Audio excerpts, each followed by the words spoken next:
ఉపస్రవస్తం జ్యేష్ఠరాజం బ్రహ్మణస్పద ఆనస్వన్మన్నో దివశేషాదం శ్రీ గురుభ్యో నమః. హరి ఓం. ఈ నత్తారామ క్షేత్రం అండి, ఇది పెనుమంట్ర మండలం అండి. ఈ నత్తారామ క్షేత్రంలో ఈ రామలింగేశ్వర స్వామి ఈ వైశాఖ మాసమే ఒక నెల్లాడే స్వామి దర్శనిస్తాడు. 11 నెలలు కూడా నీటిలో ఉంటాడు. అంటే తల్లిని సన్ని దోషం, తల్లి అంటే వేడి కాదు. అవి ఇప్పుడు కూడా గోదావరి కొట్టుకెళ్ళి ఇసుకొండ చేసి ఏ రోజు కూడా నీళ్ళు తీసుకురావాలి. ఆ రోజు మహారాజులు గంధర్వ గంజులు రాక్షసులు విపరీతంగా ఆనందంగా వెళ్ళిపోతున్నారు. వాళ్ళందరినీ ఆనందంగా వెళ్ళిపోయింది. ఎప్పుడైతే వాళ్ళందరినీ చూసిందో ఎంత చేసి కొండవాలి. ఓ భర్త ఇలా చూసావు కదా అని కొడుకులు కేకేసారు. ఎవరు కూడా నేను సంవరించడానికి పరసమవారు, నేను సంవరిస్తాను, నా తల్లి నాకు కావాలి, నా సేవకుతున్నాను. ఎక్కడ ఓం కాదు ప్రతిష్ట తండ్రి ప్రకారంగా అందరినీ సంవరించేశాడు, మళ్ళీ అందరినీ బతికించేశాడు. కానీ ఎక్కడైతే కాదు అది కైలాసవరం శివుడి దగ్గర కూడా వెళ్ళాడు. శివుడు కూడా అదే వరం ఇచ్చేసాడు. ఇదంతా దండగారు ఎవరిని ఇలా ఉంటారు, పుల్లు సింహ ఋషులు అంటే వాళ్ళు గోబజ్జలో నువ్వు తీసుకుని నూతిలో కోసం జపం చేసేసుకుని ఇది గోస్తున్నది గోస్థానం నది. ఎప్పుడైతే నది వచ్చేస్తుందో వాళ్ళు పైకి వచ్చి మాట్లాడారు. ఆయన ఇక్కడికి వచ్చాడు.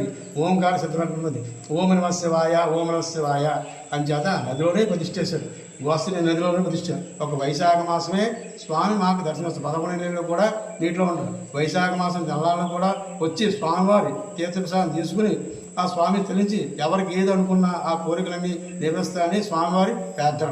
అంచేత పై రామేశ్వర స్వామి అంటే ఇది కృతయుగం కేతయుగం. కేతయుగంలో రామచంద్రమూర్తి ప్రతిష్ఠ అంటే రావణాసుర సంవత్సరం. అంటే ఆ రావణాసుర సంవత్సరం అయోధ్యకి వెళ్ళినప్పుడు ఆయన కూడా నేను కూడా లింగాన్ని ప్రతిష్ఠ చేయాలని ఆంజనేయ స్వామిని కాశీ పంపిస్తే ఆ ముహూర్తాన్ని తీసుకురాకపోతే ఈ గోస్తనీలలో చేయి పెట్టేటికి ఇసిగా నత్తకొలలు ఆల్చెప్పలు ఏమున్నాయో అదే ప్రతిష్ఠ చేశారు. అదే ప్రతిష్ఠేశారు. ఎంతైతే ఈ రామేశ్వర స్వామి పైది అది పలకాకారం చైతికలింగం అని చేత రాముడు ప్రతిష్ఠేసి రామేశ్వర స్వామి, పరశురాముడు ప్రతిష్ఠేసి రామలింగేశ్వర స్వామి, ఇది లక్ష్మణేశ్వర స్వామి, ఇది బ్రహ్మసూత్రలింగం. త్రిలింగాల్లో 3వ లింగం ఇది.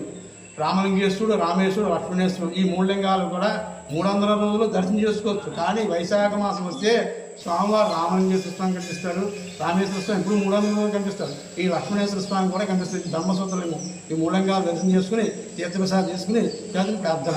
ఇది నత్తారామేశ్వరం. నా పేరు రామేశ్వర స్వామి రామలింగేశ్వరరావు. అర్చిగా ప్రధాన అర్చిగా ఈ స్వామి దేవాలయంలో నేను అర్చుకున్నాను.